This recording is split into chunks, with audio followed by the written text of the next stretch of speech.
مردوں کو اسلامی روایت کے مطابق زمین میں دفن کرنے میں کیا حکمت ہے؟ یہ حکمت ایک مردے کا اعزاز بھی ہے۔ کسی مردے کو جلا دیا جائے تو یہ ایک مکروہ چیز ہے، مگر دفن کیا جائے تو یہ ایک عزت کا مقام ہے۔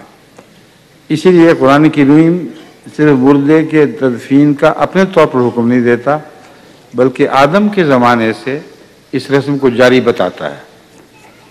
جیسا کہ حضرت آدم کے 2 بیٹوں میں سے ایک نے اپنے بھائی کو جب قتل کیا تو قرآن کریم کی روح سے وہ لاش چھوڑ کر جا رہا تھا، اور اللہ تعالیٰ نے ایک مرے ہوئے کوے کے اوپر کوے کو اترتے دکھایا، جس نے اپنے پنجوں سے زمین کھود کے اپنے بھائی کو دفن کر دیا، اور اس کو بتایا کہ دیکھو، اس کے ذہن میں یہ بات آئی کہ ایک کوا بھی مجھ سے بہتر ہے، یہ تو اپنے بھائی کو دفن کر رہا ہے مگر میں اس کے بغیر چھوڑ رہا ہوں۔